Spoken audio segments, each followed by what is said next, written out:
Boa noite, gente, tudo bom? Hoje, quarta-feira, 8 horas da noite, e como já virou um hábito, dia de Papo de Araque. Estou muito feliz de estar mais uma semana aqui com vocês. Hoje vamos falar de um assunto sério, né? Um assunto importante que está acontecendo agora, que é a situação lá no Líbano. Vamos ter um assunto imparcial aqui. A ideia é informar vocês, tirar as dúvidas. E a mim mesmo, vou aprender bastante, como aprendo todas as semanas aqui. Antes de mais nada, agradecer todo mundo que já está aí online, o pessoal vem chegando, como semana passada só vai subindo, já estamos com 16 pessoas, obrigado por estar acompanhando a gente. Gente, então antes de mais nada, se você está chegando hoje, se você não sabe ainda, lembrando de onde vem o nosso nome aqui, Papo de Araque. Reza a lenda que os antigos árabes se reuniam para jogar papo fora, para conversar, e fumavam narguilé e bebiam arak, que é um destilado de anis. Aliás, ouvi já aqui dos nossos convidados de hoje que o clube devia mandar um pouquinho de arak na casa dos convidados. Bom, eles falaram que cadê o meu arak para bater o papo? Não temos ainda, quem sabe um dia. Então, bom, vamos apresentar os nossos convidados, e eu estou em apuros novamente para a pronúncia. Vamos ver se eu vou conseguir pronunciar corretamente os nomes deles, senão eles já entram me dando bronca, não tem problema nenhum. Vamos falar então hoje com o doutor Assad Frangieh, que ele é coordenador do Grupo de Estudos Geopolíticos do Oriente Médio, também é membro ativo na comunidade libanesa e árabe, e é médico e empresário.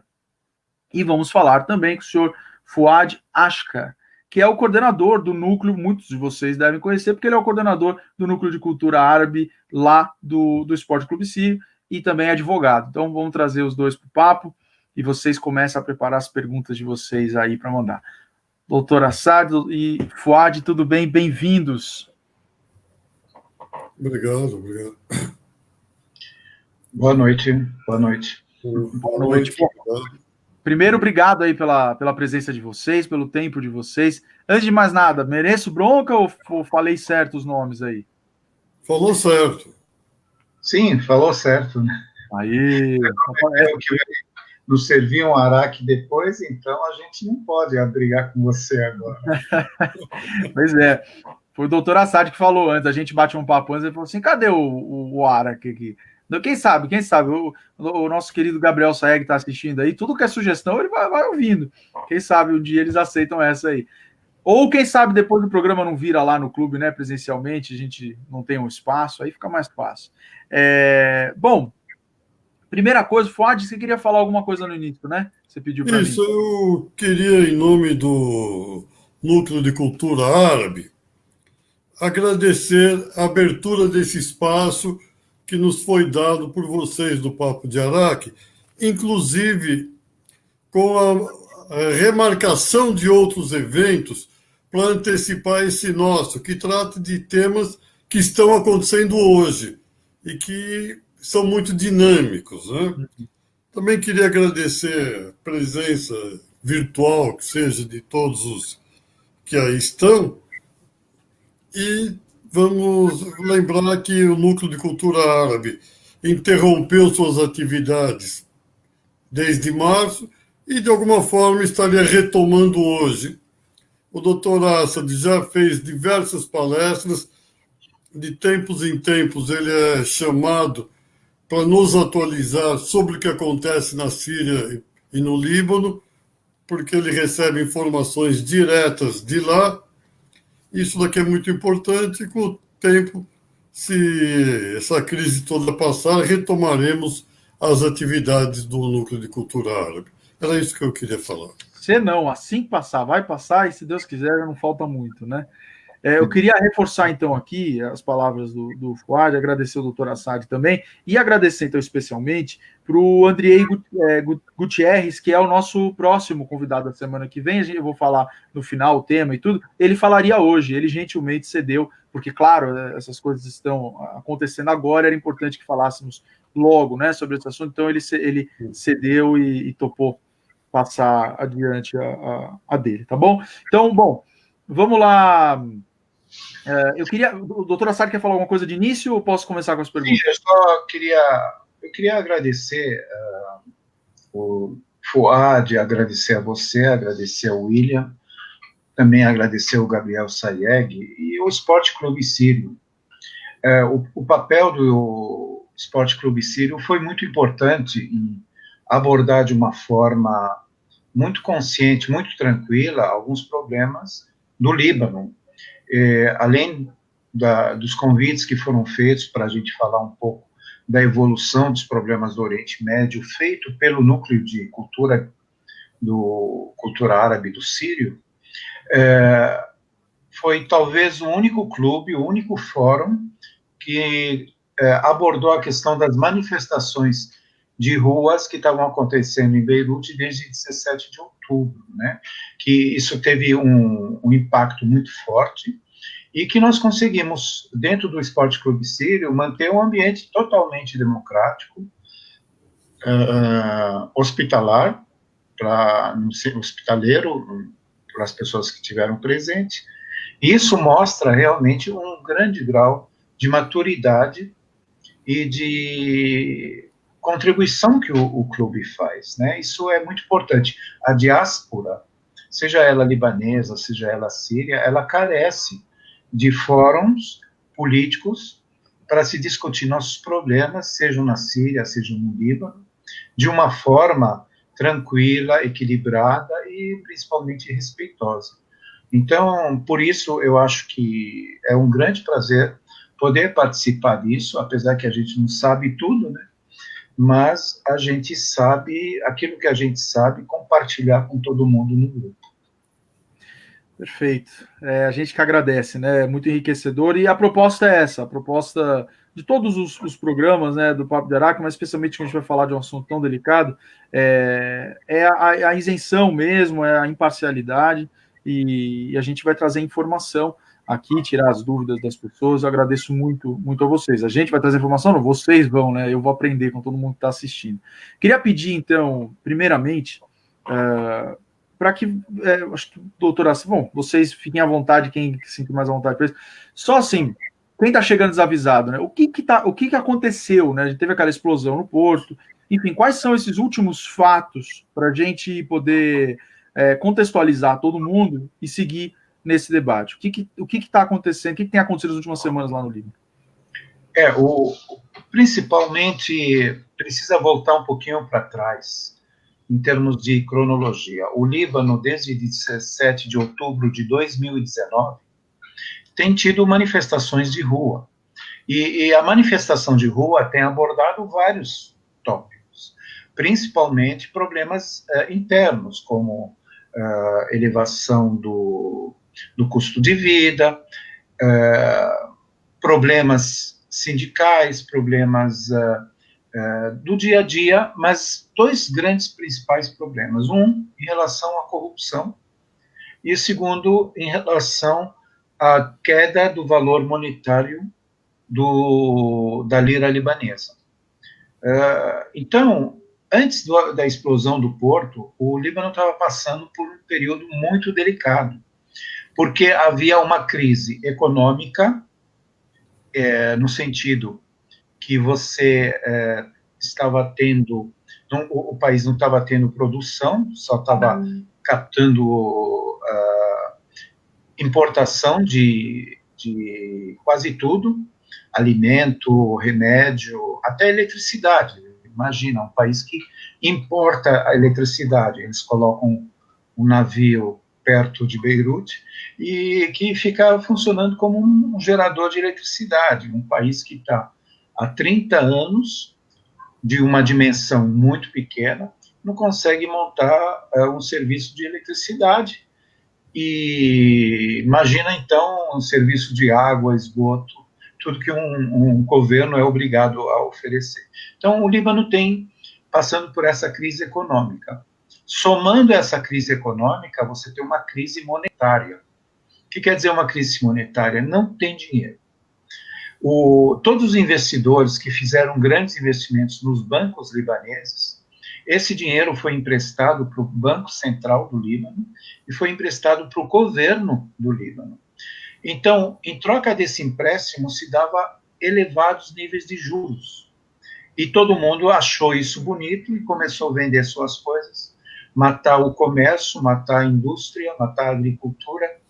e fazer investimento em dinheiro em troca de altos juros, quer dizer, um juro nos Estados Unidos chega a 0%, 1% por ano, o Líbano dava 14%, 15% em dólares por ano. Isso é um valor extremamente fora do padrão. Mas, no final, esse dinheiro que o governo tinha e que o Banco Central controlava, chegou uma hora que não tinha mais esse dinheiro. As reservas monetárias do Líbano começaram a cair, de maneira que os bancos tiveram que impedir a saída do dinheiro. No Brasil, nós passamos uma época parecida, que você não podia tirar dinheiro da poupança. Agora, você imagina no Líbano, todo mundo com investimento em dólar, no máximo que você pode tirar é $200. Isso é insignificante, fora o tumulto. Então, a acusação era que realmente o governo, através da corrupção e do desperdício, acabou perdendo esse dinheiro. Então, você tem uma crise econômica, uma crise monetária, somando a crises sociais, sindicatos, baixo custo, elevado inflação, uma série de alterações que afetam a sociedade. Fora disso, você tem a crise política de um país indefinido, no qual você tem uma ingerência externa muito grande. A ingerência começa dos Estados Unidos, indiretamente de Israel, uma ingerência francesa representando a comunidade europeia, e uma ingerência do Irã, de certa maneira, uma ingerência das vizinhanças, que são chamadas de eixo da resistência, e, naturalmente, até da Rússia, né? Então, acho que o mundo inteiro faz uma pequena ingerência, não por culpa desses países, em primeiro lugar, por culpa dos próprios setores libaneses e lideranças libanesas que têm essa ingerência e que não começou hoje, começou na época de Napoleão Bonaparte III, quando começou a dar cobertura dentro do Líbano. Então, dentro desse contexto de um país com crise monetária, crise financeira, uma crise social, uma crise econômica, somando tudo isso, vem uma crise com a explosão do porto e seguida por uma decisão do Tribunal Internacional sobre a morte do Hariri. Né? Então, esses dois pontos, eles apareceram e vão ser abordados de uma forma muito resumida, né, para poder a gente falar e se estender um pouquinho mais a respeito. Doutor, essa decisão, desculpa te interromper, é aquela que deu apenas 15 anos, é isso, para um dos suspeitos? É dessa decisão que o senhor está se referindo, não? Sim, a ordem cronológica é importante citar primeiro a explosão do porto, porque a decisão do tribunal, ela também, de certa maneira, contradiz aquilo que a gente chama de acusação política. Uhum. Então, eu posso explodir uma bomba, morreu o premier-ministro do Líbano, e houve uma acusação política contra a Síria e contra um grupo específico no qual Hezbollah seria o principal. Isso foi só para deixar claro, caso alguém não acompanhou, né? Isso aconteceu 15 anos atrás, né? Foi um atentado e o então primeiro-ministro foi morto nesse atentado, né? E esse julgamento existe há muitos anos já, né? O tribunal foi instalado 2 anos depois, e somente 11 anos atrás ele começou seus trabalhos. Agora, durante todo esse período, noite e dia, você tem a acusação política, que a acusação política ela não é baseada em fatos reais, como uma investigação. Ela é baseada em suposições, e foi a Síria, depois foi acusado Hezbollah, depois foi acusado um grupo radical islâmico, e, incrivelmente, não houve investigação de grupos que seriam mais interessados, como grupos aliados a Israel, grupos aliados aos Estados Unidos, à França. Quer dizer, você faz uma investigação parcial, baseada numa acusação política. E não sou eu que está falando isso. O próprio relatório final do Tribunal Internacional, ele disse claramente que houve uma acusação política que não se conseguiu provar e isentou totalmente o governo da Síria e totalmente o próprio Hezbollah. E manteve a acusação apenas a um dos 4 nomes citados que participaram. Agora, não precisa ser muito longe. Foi acusado uma pessoa que ganha $600 por mês, arrumou aproximadamente 4 toneladas de bombas, arrumou uma estratégia enorme de 10 telefonemas que foram captados com transmissões de mensagens, arrumou toda uma estratégia, 2 suicidas que acabaram se explodindo, e o cara nem afiliado a partidos políticos ele é. Quer dizer, quando você fica 11 anos esperando uma decisão, não precisa ser muito crítico se deu ou não deu. Quer dizer, em termos gerais, o tribunal não fez nada daquilo que qualquer jornalista, há 15 anos atrás, se analisasse a mesma situação. Não houve um trabalho correto. Quer dizer, você pode ter feito dezenas de entrevistas, dezenas de telefonemas, pego milhões de datas, gasto $1 bilhão, $1 bilhão, e no final das contas você fala, olha, era uma acusação política. Quer dizer, em 5 minutos você ia descobrir que era acusação política.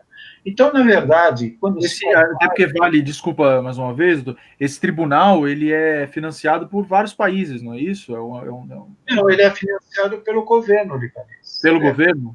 Pelo governo libanês. Tá. Tanto que era questionável, né? Então, na política de toma lá da cá do Líbano, não tolerava outro, e o Líbano pagava esse financiamento que custou aos cofres libaneses $1 bilhão.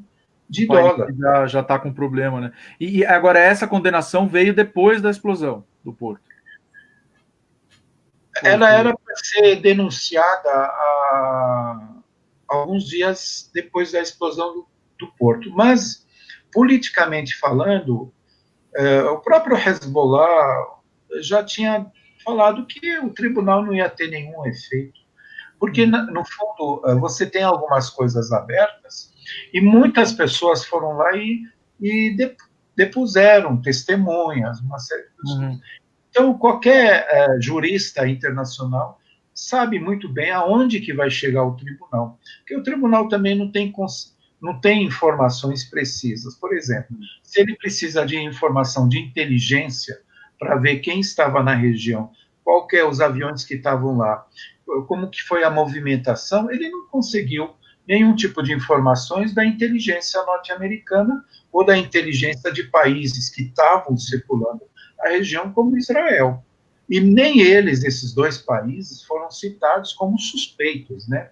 Num assunto muito grande. Então, foi feita uma acusação política à Síria, a seus colaboradores no Líbano, o Hezbollah. Já a palavra colaborador é uma palavra errada, porque você tem alianças, é diferente de você ser colaborador ou espião. Então, isso daqui foi usado contra a Síria por um bom tempo, e depois de 11 anos você tem uma decisão que aquilo era acusação política. Lógico, todo mundo sabia, mas essa é a briga do marketing internacional, a briga entre os países. Então, hoje, você pergunta a qualquer libanês o que ele acha do Tribunal Internacional, os que estão do lado da Síria, do Hezbollah, até do próprio Hariri, vamos dizer, não falou nada.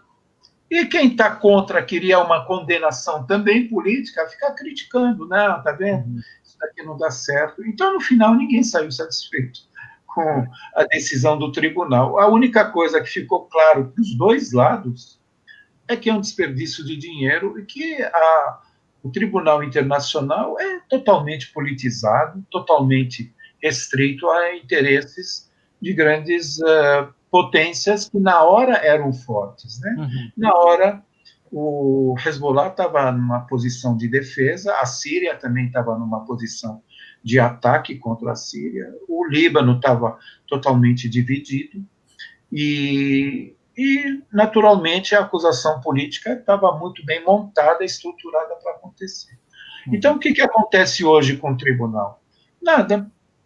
Qual é a reação libanesa em relação ao tribunal? Nada. O que apareceu de bom nisso daqui? Apareceu que parece que o tribunal realmente era sério. Tipo, não conseguiu decisão nenhuma, mas era politizado, porque não levantou todas as suspeitas.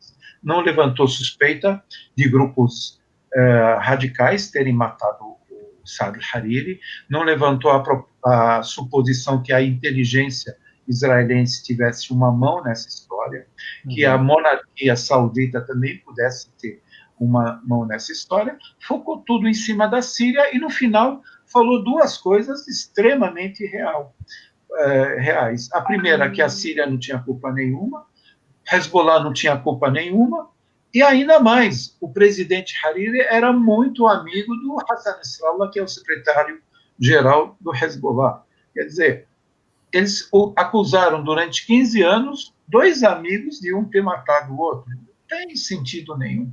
Então, no final das contas, não passa de um noticiário.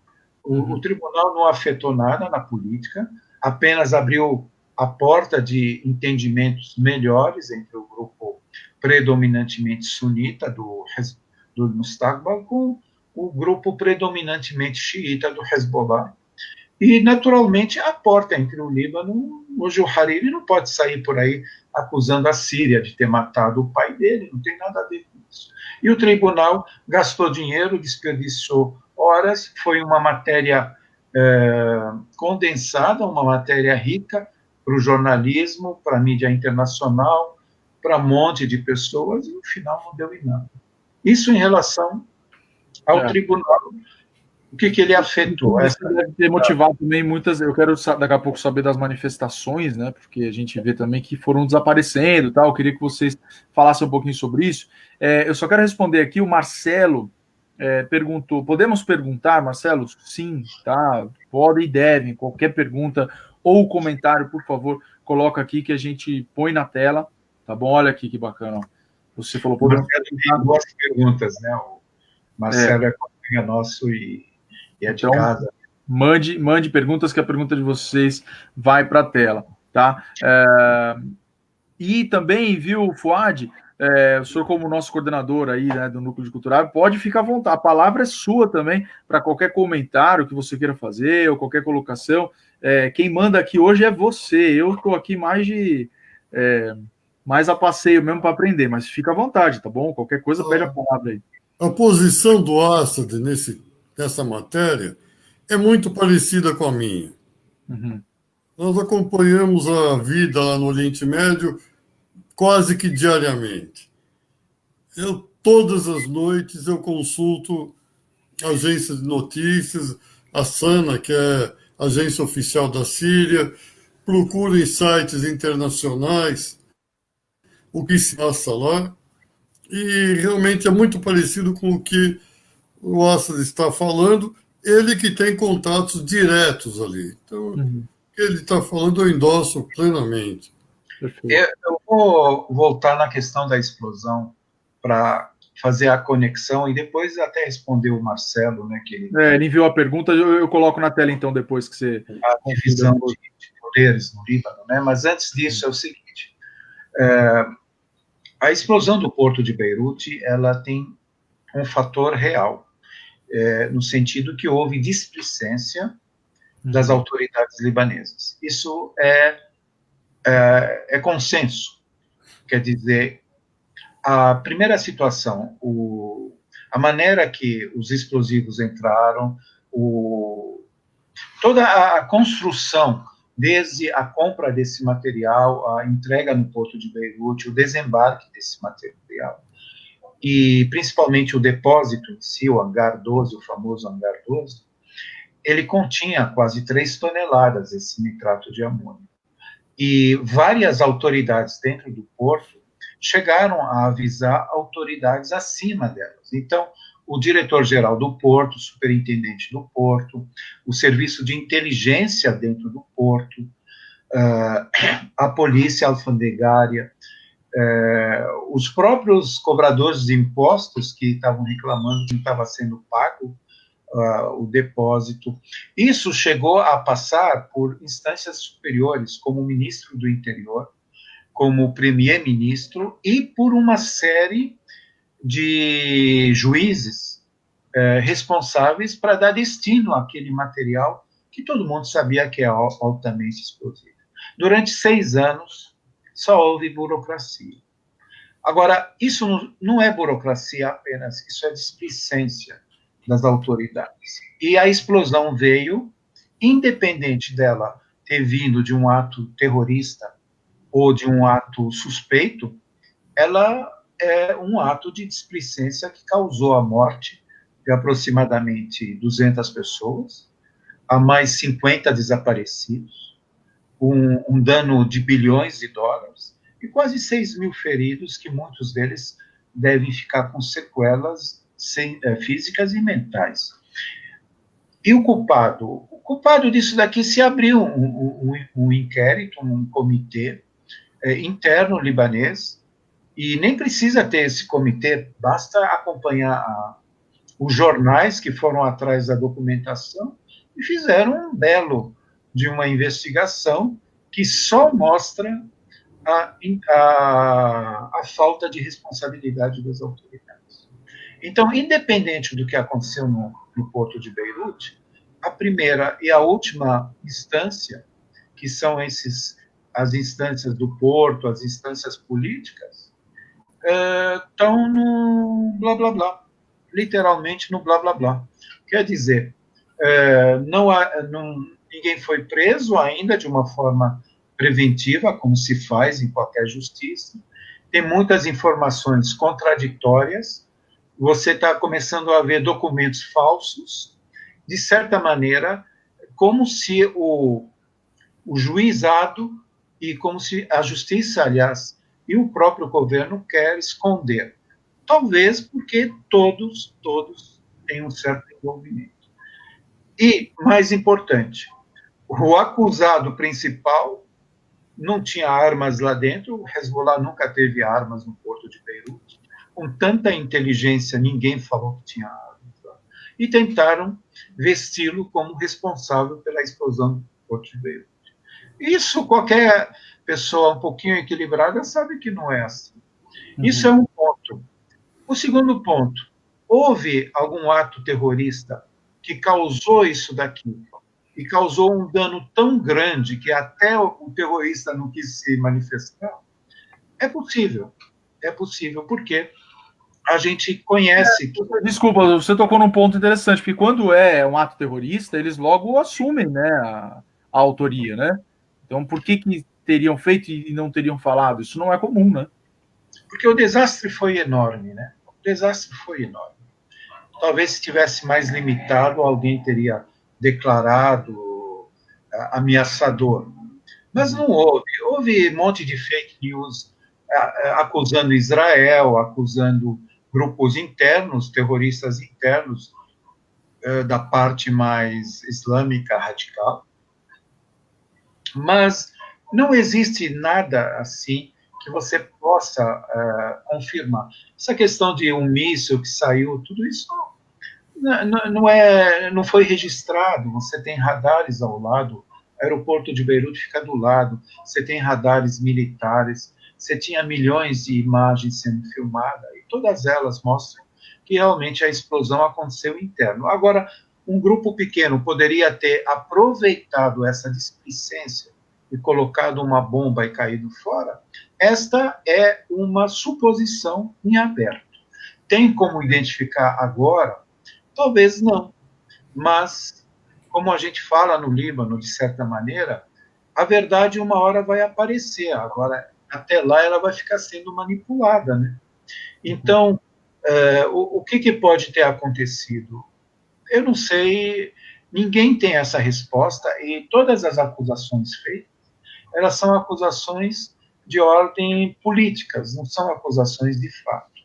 Claro. Há necessidade de um tribunal internacional para investigar? Não há necessidade, porque os próprios libaneses viram que não funciona para nada.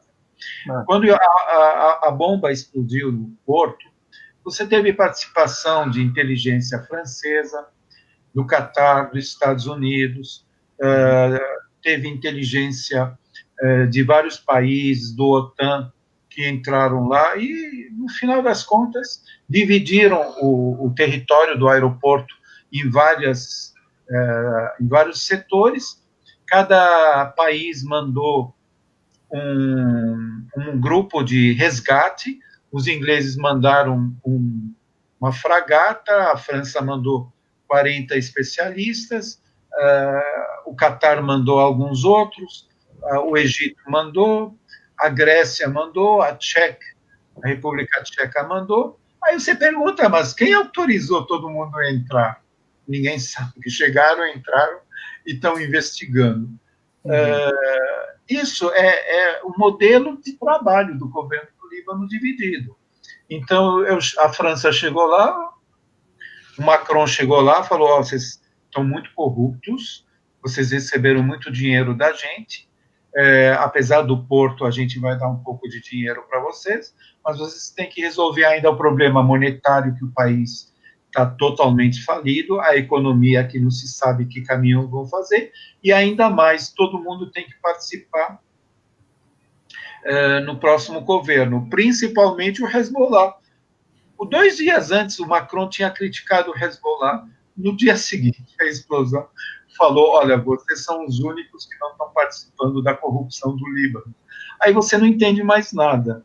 E a situação fica totalmente perdida. Então, o que aconteceu agora, depois de 2, 3 semanas, 4 semanas da explosão do porto? Nada. Alguma autoridade foi presa? Nenhuma responsável. Foi criado algum conselho de crise ou algum tribunal especial? Não, existem no Líbano esses tribunais, eles foram convocados. Aí o primeiro juiz largou, não quis intervir, o segundo juiz entrou, criticaram ele, depois o exército ia fazer uma comissão, não queriam, porque queriam a polícia junto.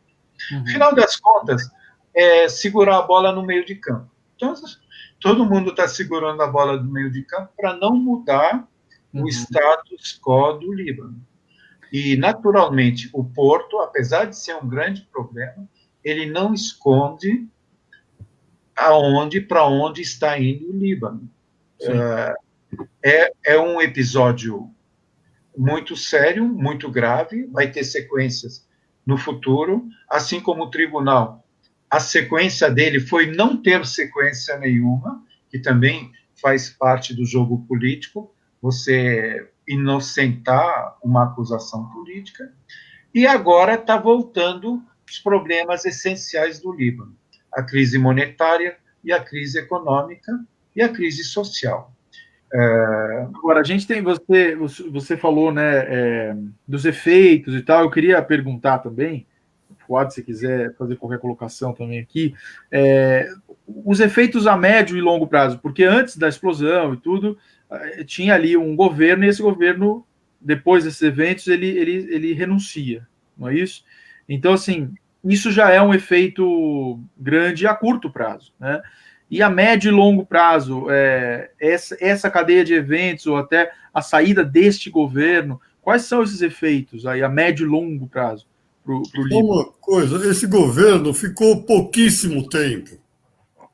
Eu acho que se alguém não participou de corrupção no Líbano, deve ter sido esse governo. Sim. Porque eram pessoas técnicas, muito mais técnicos do que políticos, e ficaram, acho que, 5, 6 meses, não ficou muito mais que isso, não? Aconteceu isso, eles saíram.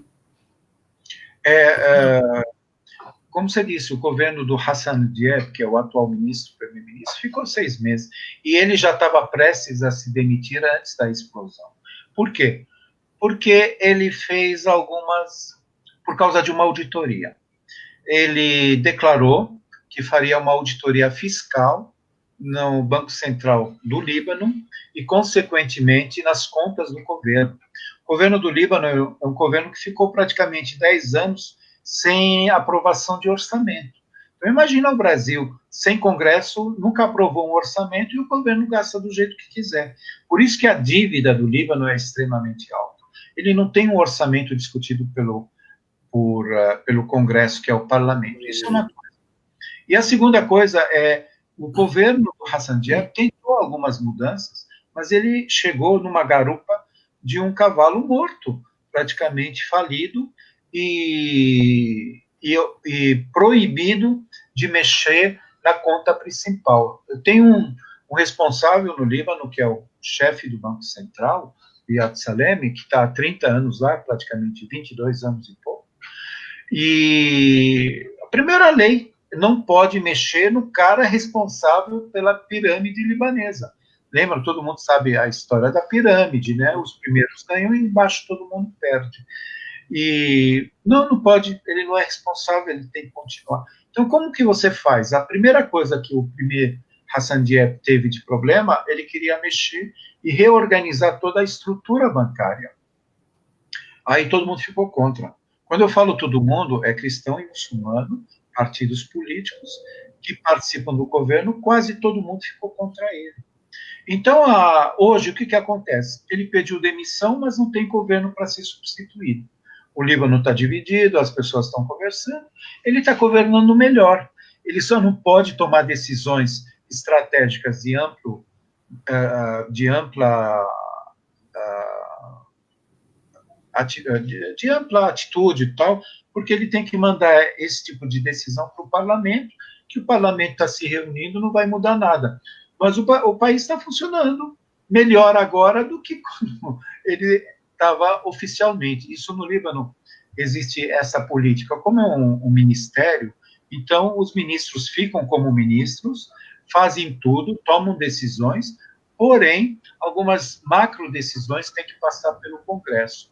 Então ele está governando melhor agora do que antes, quando todo mundo estava como ele era primeiro-ministro. Então, eu quero aproveitar esse gancho para falar da estrutura política, até foi a pergunta ali do Marcelo. Eu queria antes só fazer um micro intervalo no assunto, que está super embalado, que chegou aquele momento que eu lembro a vocês que estão assistindo, da vaquinha virtual do Sírio, que é a campanha do Sírio do Bem, né, que é o Departamento de Filantropia liderado aí pela Cássia, que pede ajuda de vocês, gente, para um fundo para comprar agasalhos, campanha do agasalho. Pessoal, a gente está fazendo muito frio, né? A gente está com frio dentro de casa, você imagina quem está em situação de rua nesse momento. Então, coloquei o código aí, o QR Code, basta você apontar o seu celular para este código e você pode ir lá colaborar com a quantia que lhe for viável, mas faz isso, gente, faz, muita gente precisa, para a gente, graças a Deus, você não vai sentir diferença, você põe um pouquinho, o que você puder,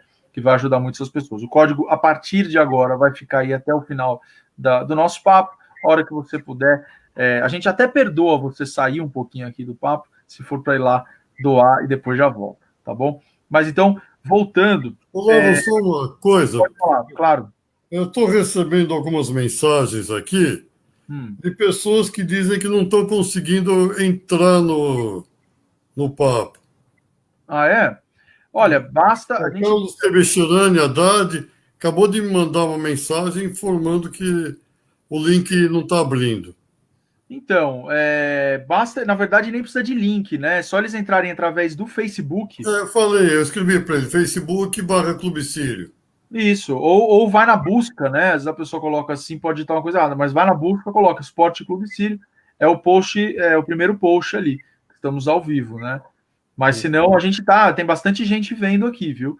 A gente está com certeza online, o pessoal está mandando mensagens, mas olha, também a conversa ela fica aqui. Se alguém não conseguir entrar agora por qualquer problema técnico de internet na casa dela, a conversa fica na página do clube e a pessoa pode ver a qualquer momento, tá? Assim como todos os programas estão aí. Eu queria colocar aqui na tela, então, para a gente amarrar esse assunto. O Marcelo perguntou aqui, né? Os ministérios... Eu vou deixar as perguntas e tiro rápido para não cobrir o código, tá? Se você mandou pergunta, me perdoe. Os ministérios no Líbano são divididos entre os partidos. Se puder falar um pouquinho, então, como é que funciona, né, a política ali. Se a gente comparar com o Brasil, né, o Brasil forma um governo, depois não consegue passar as leis dele pelo Congresso, pelo Senado, aí ele é obrigado a fazer composições. É dessa maneira que funciona em todo o país do mundo, né? A maioria que chega no poder e forma não consegue depois governar sem a maioria. No Líbano, os ministérios são necessariamente divididos entre os partidos. Não é por obrigação legal, mas por uma necessidade de você garantir pelo menos uma maioria no parlamento. Então, os grandes partidos sempre vão ter participação no governo. Por isso que você encontra... Isso daqui é uma coisa muito específica do Líbano e poucos países têm isso. Sempre os ministérios é formado por oposição e situação. Então, eles disputam lá dentro a situação e oposição. Hoje, se a gente trocar essa palavra, nós brasileiros que vivemos aqui, é um toma lá da cá. Então, os ministros libaneses, formados por vários países, é um toma lá da cá. Agora, é pior. As leis do Líbano permitem que ministros selecionam licitações sem passar por uma transparência. Ele pode simplesmente pedir um projeto, aparecem 3 licitações diferentes, ele não aplica a licitação, ele simplesmente escolhe. Por quê? Porque eles alegam que existe necessidade de dividir isso entre os vários setores religiosos do Líbano. Isso que eles chamam de política de sectarismo, né? Então, mas espera aí, isso daí não é política, não é um deputado cristão muçulmano, não. É um projeto cristão, um projeto muçulmano. Eu quero uma parte do porto. Ótimo, eu vou dar ela para vocês. Eu quero licença sobre a distribuição de gás de cozinha no Líbano. Ótimo, vai para um. Eu quero uma distribuição sobre o petróleo. Eletricidade. Por que não tem eletricidade no Líbano? Um país de 5 milhões de habitantes, 200 quilômetros quadrados, não consegue montar 3 usinas de eletricidade? Não. Por quê? Quem traz o petróleo é um grupo, quem distribui é outro grupo, e quem é responsável pelos geradores quase enormes são outros grupos. Então, o Líbano não é um país de oposição e situação, é um país de todo mundo dividindo o queijo. Isso os próprios libaneses falam isso. Todo mundo dividindo o queijo sobre a bandeira ou sobre o manto da religiosidade. Eu sou maronita, você é ortodoxo, eu sou xiita, sunita, druso. Então todo mundo divide sobre o manto disso daqui. Essa foi o estímulo maior das manifestações de tentar mudar essa corrupção institucionalizada e esse modelo institucionalizado por competência. E aí? Só que isso não é somente o primeiro escalão, é o primeiro escalão, o segundo escalão, o terceiro escalão, ele tem que ser distribuído em termos religiosos. Então, você pode encontrar um cara estudioso, que não tem vaga, porque a cota de tal religião já foi ocupada, e um cara incapacitado assumindo um ministério, até um ministério, e não tem capacidade para isso. Agora, você imagina, o número de funcionalismo público no Líbano é muito grande comparando com outros países, né? A França, que é o modelo péssimo de 20%, o Líbano chega a 24%, 25% de funcionalismo público, de coisas que nem existem. Existe chefe do serviço de ferroviárias no Líbano. Nem trem existe no Líbano, nem ferrovia existe. Agora existe chefe, vice, tal. Então, quando se fala em corrupção do Estado, não é corrupção só de algumas pessoas. É a própria estrutura que está corrompida. Então, a resposta do Marcelo, os ministérios do Líbano são divididos entre os partidos? Sim, e é o único país que tem oposição e situação comandando o país. Muito bem. Olha, a gente, por incrível que pareça, está caminhando já para a reta final. Então, eu vou dar uma atenção aqui para algumas perguntas que chegaram. Se você tem perguntas, mande aí, porque estamos já, como eu falei, são 12 para as 9. Então, daqui a pouco a gente vai ter que encerrar. A Beatriz, você chegou a falar um pouquinho sobre isso, mas vamos aprofundar um pouquinho mais. A Beatriz, ela pergunta aqui, né, se vocês sabem se já chegou ajuda internacional, como anunciada pela França, ela se refere a ajuda em dinheiro. Quem coordenaria, aqui que é o grande ponto, né? Quem coordenaria essa ajuda, já que o país está dividido e sem um governo, né? O primeiro presidente que esteve no Líbano imediatamente foi o Macron. E o Macron deixou bem claro: não vai haver ajuda humanitária para o governo. As ajudas humanitárias serão distribuídas diretamente para o pessoal do Líbano. Se a gente pensar, é um absurdo isso.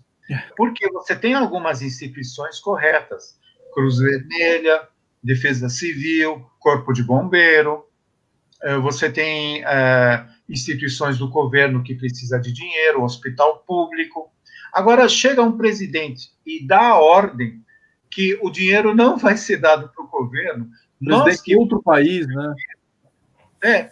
O único país do mundo que deu dinheiro diretamente para o governo foi o Brasil.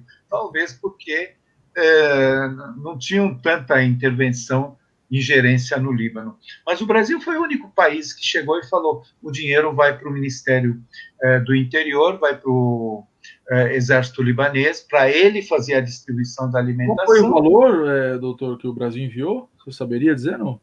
Não, na verdade eu sei das toneladas, né? O Brasil, acho que colocou em mais ou menos 6 toneladas, né? Isso não é significativo na maioria das vezes. O Irã, que é um país atrapalhado, colocou 10 vezes mais aviões do que o Líbano, que o Brasil. O Brasil foi, desculpa a palavra, foi a esmola da igreja que você foi lá e deu para o Líbano. Mas uma pergunta que eu queria aproveitar desculpa, só um parênteses, no mesmo assunto, para o Fuad. Como é que você vê, Fuad, o Brasil, porque não foram todos os países do mundo que enviaram qualquer ajuda, né, por menor que seja. Você vê com bons olhos o Brasil ter tido esse movimento de enviar uma ajuda? Acho que foi até o ex-presidente, né, Michel Temer, que foi indicado a comandar isso, né, lá no Líbano. Como é que você enxerga isso? Foi bom o Brasil ter feito isso? Eu achei que foi bom, sim. Aqui no Brasil, atualmente, nós temos uma confusão muito grande entre tudo que um lado faz é bom, tudo que o outro lado faz é ruim. O governo, independente de posição, de ser a favor ou contra, ele arrecadou uma porção e foram 2 aviões lotados de mantimentos, de remédios e de uma série de coisas. E isso é muito importante. Eu sei que foi muito bom o Brasil ter feito isso, sim.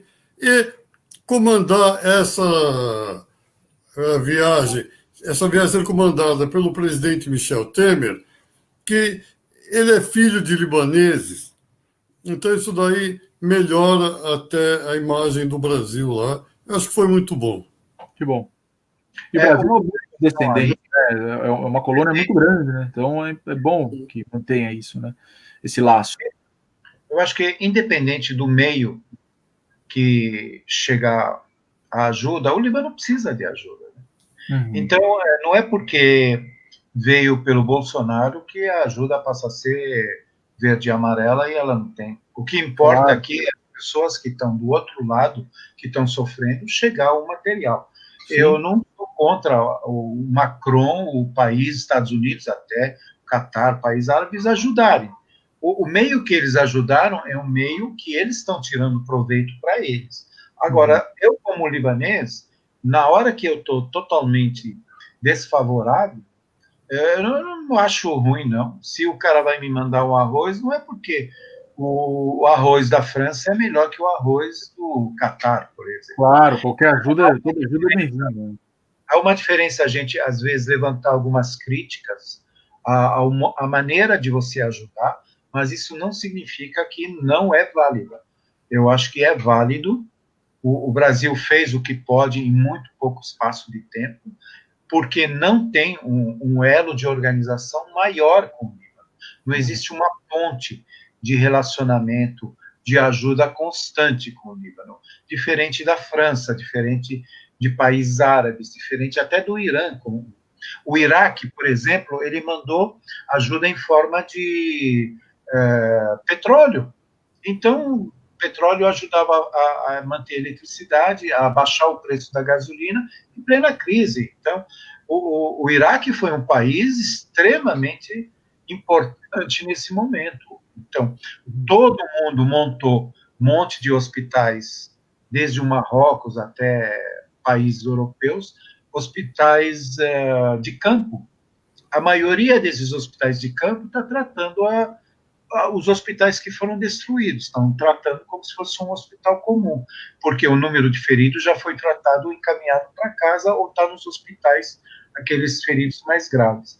Então, a gente não está contra a ajuda, e ela é muito bem-vinda para os libaneses. Talvez tivesse que ser melhor coordenada para ela ser de uma forma mais constante, e não para se tornar uma esmolinha, uma esmola ajuda hoje, e amanhã você puxa meu tapete. Então, era esse sentido que eu quis dizer. E assim, quando você falou da França, né, do jeito que o Macron se colocou ali na hora da ajuda, né, o Nabil, ele mandou uma pergunta aqui, que eu acho super pertinente, né, eu pensei a mesma coisa enquanto você estava falando. Grandes potências ainda tentam redesenhar o mapa do Oriente Médio? Correto. Não só hoje, né, desde antes de Cristo já faziam isso. O Oriente Médio, ele não pode ser visto por um único ponto de análise. Ele não pode ser visto do ponto econômico apenas. Ele tem que ser visto pelo ponto filosófico, pelo ponto religioso, pelo ponto histórico, pelo ponto econômico. Bem ou mal, o Oriente Médio hoje não se restringe ao Líbano e à Síria e à Palestina e os territórios ocupados. Ele se restringe um pouquinho maior ao Iraque, ao Irã, à Turquia, ao Egito. Aí, na hora que você expande o Oriente Médio, na verdade, você está expandindo quase o mundo inteiro, todo o Mediterrâneo. Então, se você tenta redesenhar o mapa, na verdade, não é redesenho do mapa, é cada um tentar ter uma maior potência no Oriente Médio, né? Isso. Fez uma pergunta o Pedro Jacinto Cavalheiro sobre a perícia criminal, né? Pode apurar sem ingerência política o que aconteceu no Porto, ou seja, de houve oportunismo em relação à precariedade da guarda do material de algum grupo terrorista ou não?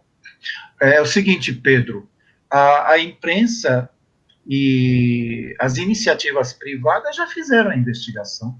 Houve displicência, houve descaso das autoridades, e, portanto, essa aqui é a perícia criminal feita pelo povo mesmo, né?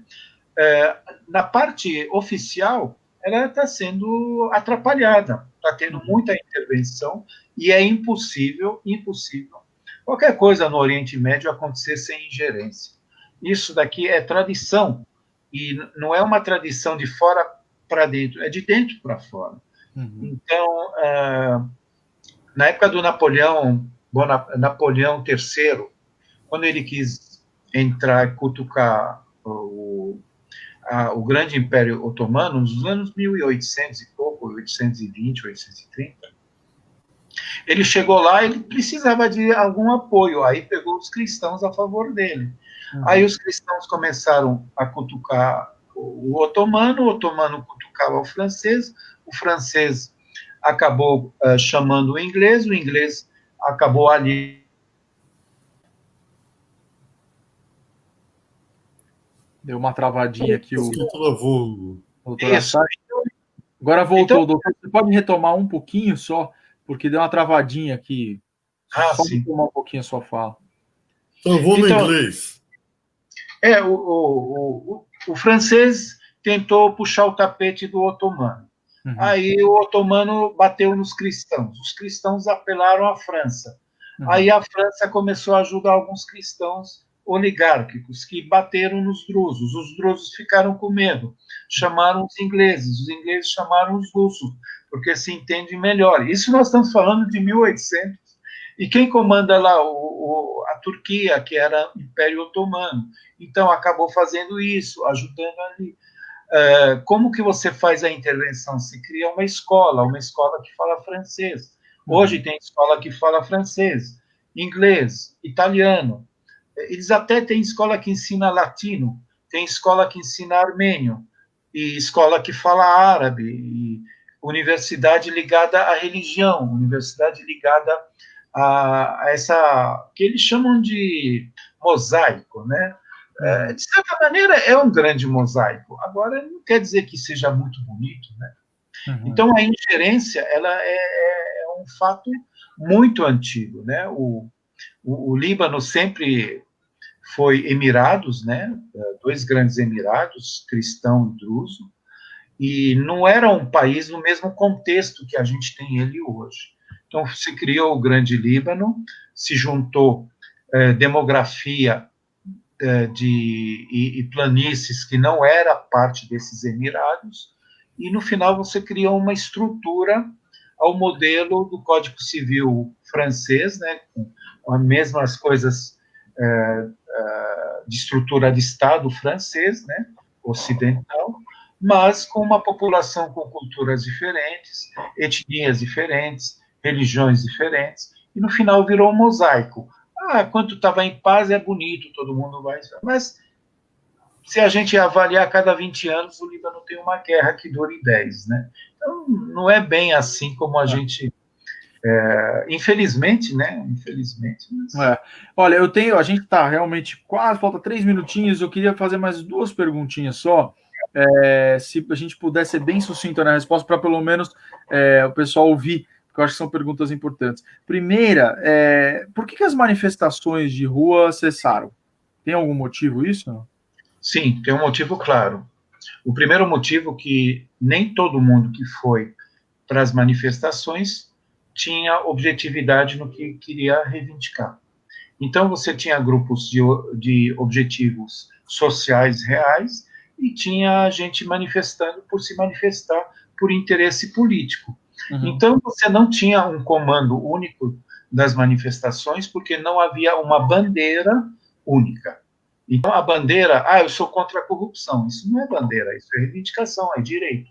Agora, você fala, não, eu quero mudar tal pessoa. Isso é uma reivindicação. Eu quero condenar tal pessoa. É uma reivindicação, claro.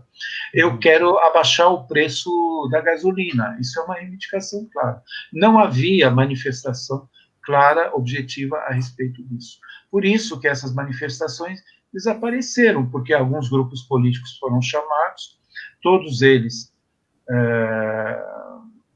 havia um slogan que todos são culpados, né? Todos quer dizer todos. Porém, o que a gente sentiu que não era todos, eram todos. O slogan mais frequente era todos, exceto o meu chefe. Quer dizer, todos teriam que ser todos, exceto o meu chefe, o meu líder. Então, a coisa é isso. Tem uma pergunta do Marcelo que eu acho super importante. O muro do Líbano é baixo. O que eu acho a médio prazo.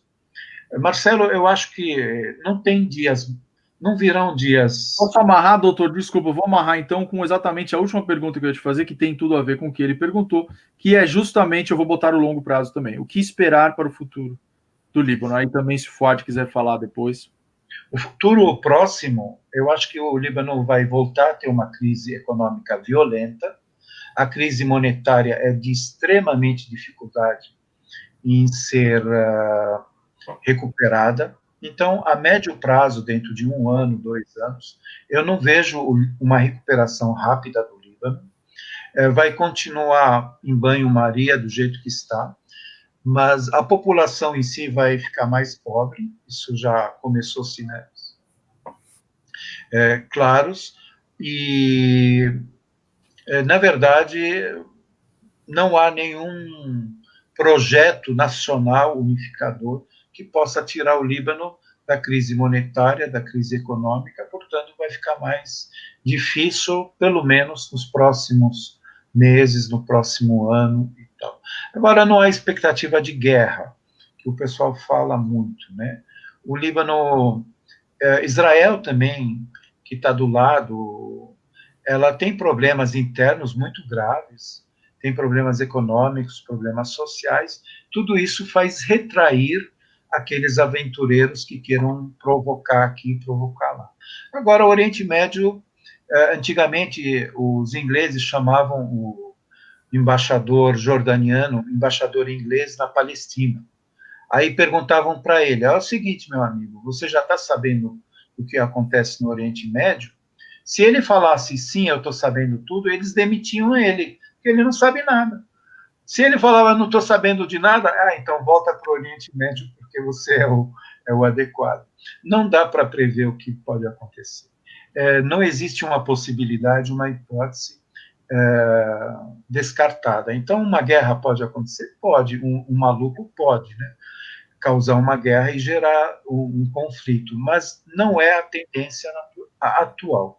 Hoje, o que é técnico é que o país está com a economia falida, está com finanças baixas, está com dificuldade em recuperar a lira, que se desvalorizou em quase 300%, não tem expectativa de voltar. Então, talvez o melhor que a gente pode fazer é não incentivar o confessionalismo, não incentivar a briga, não incentivar a guerra. Não vira uma guerra, né? Tudo que precisa, né? A diáspora tem um papel de pôr panos quentes, e ela precisa pôr panos quentes na ferida, sabe? E ela não pode jogar discursos politizados e, de certa maneira, que incentivam o ódio. Tal. O Líbano hoje é um ferido que está na UTI, com grande chance de não se recuperar a tempo, e se for se recuperar, precisa de tempo para isso. Então, eu não vejo muito romantismo e falar isso. Eu queria agradecer a vocês, né? A gente já passou do limite, né? E estamos aí. A gente que agradece. Vou agradecer vocês. Já só queria saber se o Fuad tem alguma coisa que você queira colocar nessa questão do futuro do Líbano, alguma coisa que tenha sido dita aqui para a gente encerrar. Olha, eu vejo um pouco diferente. O futuro do Líbano hoje ele está entrelaçado com o futuro da Síria. As economias são integradas. Então, o Líbano perde muito com exportações que antes eram feitas via Síria para o Oriente Médio, para os países do Golfo, para as monarquias beduínas do Golfo e Arábia Saudita.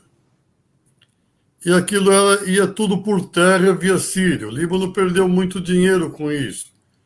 Essas exportações passaram a ser feitas provavelmente de avião, que encareceu demais os produtos. E essa economia precisa ser dinamizada, e com a Síria na situação que está, e o Líbano também, não vai tão fácil, né? Eu concordo quase nesse ponto. Vamos levar mais uns 2, 3 anos de tempos bem ruins aí.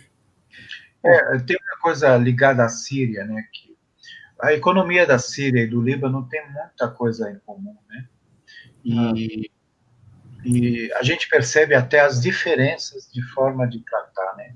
A Síria entrou em guerra, mas conseguiu manter uma estrutura de um Estado, de um governo, e conseguiu criar alianças externas.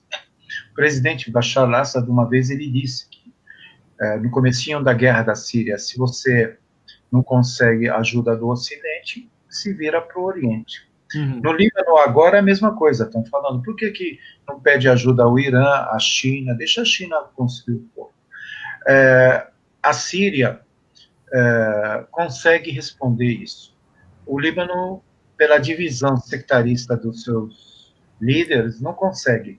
Então, os Estados Unidos deu orientação ao grupo maior, não pode se direcionar à China. A China nem vai pôr o pé no Mediterrâneo. Pronto, acabou. O FMI quer isso. Não tem como.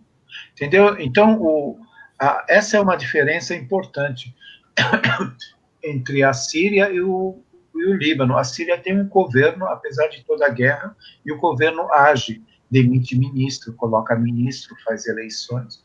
O Líbano não tem essa independência da classe política dele. Com isso, você tem um primeiro-ministro que é contrariado porque ele quer mudar o presidente do Banco Central, e não é contrariado só por uma facção, por facções que trouxeram ele ao poder. Então, o atual primeiro-ministro do Líbano, coitado, não tem o que fazer. Qualquer coisa que ele está fazendo, ele está ajudando. E nessa situação de demitido, ele está ajudando melhor que quando ele era primeiro-ministro, que todo mundo queria fazer ingerência. O Líbano e a Síria têm muita coisa em comum, porém as reações são diferentes. Isso que faz a Síria estar saindo da guerra, ter a presença internacional, sofrer sanções de todos os tipos e conseguir reagir. Enquanto o Líbano sofre sanções praticamente iguais, mas a resposta política continua sendo dividida. Uma região a favor, outra contra, e aí a coisa fica crescendo e fica mais desanimadora para o povo do Líbano. Bom, esse é impressionante como falta tempo, né? Muita coisa para a gente falar. Aliás, seria um prazer aí, em breve, quem sabe, acontecem outras coisas, se a gente puder conversar de novo. Se você que está assistindo tiver qualquer sugestão de pauta aqui para a gente conversar, o Fuad, o doutor Assad, seria um prazer enorme. Agradeço muito, foi uma conversa esclarecedora, aprendi muito, e não sou só eu que estou falando. Então, rapidamente aqui, porque a gente já passou, mas só para vocês verem, olha que bacana, olha, vários comentários aqui, parabéns aos organizadores pelo debate, e aos debatedores pelas colocações pertinentes, parabéns a todos pelo bate-papo, muito bom, parabéns Bitar, queridaço, Rubens, muito bom debate, assunto palpitante, parabéns, muita gente aqui agradecendo, parabenizando, e eu reforço essas palavras, foi realmente muito legal. Fábio queridíssimo, Fábio, obrigado pelo prestígio de estar nos assistindo, parabéns a todos também, a Jéssica, enfim, são muitos comentários, todo mundo elogiando, então eu reforço as palavras de todos que estão, muita gente assistiu, de agradecimento pelo tempo de vocês, por dividir um pouquinho aí do conhecimento super valioso que vocês têm sobre esse assunto. Foi um prazer enorme falar com vocês. Obrigado, tá? Eu gosto de Meu celular achou que eu estava falando com ele, não sei se vocês ouviram. Mas obrigado, gente, viu? Obrigado, nós agradecemos aqui. E não deixam de colaborar com a nossa vaquinha virtual, né? Bem lembrado, obrigado, doutor. Tá aí, ó, última chance, daqui a pouco eu vou encerrar aqui, mas se você não fez, porque não queria perder o papo, fica o vídeo na íntegra, você pode voltar e fazer a sua doação e assistir lá o início, você perdeu, enviar esse vídeo, indicar para as pessoas, porque realmente tem muita informação, um vídeo que tá super interessante esse papo. Obrigado, doutor. Esse vídeo ficou no Facebook, Olavo? Fica no Facebook, assim que a gente encerrar, ele já fica como um post mesmo, então a pessoa pode encontrar todos os outros papos de Araque, estão na página do Círio no Facebook. Obrigado. Tá bom? Tudo gente, bem. Boa noite para vocês. Obrigado a todos que assistiram aí. Obrigado. Boa noite, boa semana para vocês. Obrigado. Muito bem, pessoal. Bom, semana que vem, então, espero que vocês tenham curtido aí, como eu curti. Muita coisa, eu acho que tinha papo aí para 3 programas, né? Olha, gente, então, semana que vem, a gente vai falar sobre a lei de proteção de dados pessoais na internet com o Andrei Gutierrez. Então, esse é um assunto, eu acho que muito intrigante, o mundo está mudando muito, né? A gente está se expondo cada vez mais, então, acho que é de interesse de todos, ajuda a gente a divulgar, manda, qualquer um pode ver, basta entrar na página do Círio no Facebook, a página é aberta, então divulga aí que vai ser um papo super legal, tá bom? Desejo a vocês uma ótima noite, uma excelente semana, muito obrigado mais uma vez pela audiência de vocês, a gente se vê na semana que vem. Tchau, gente, fiquem com Deus.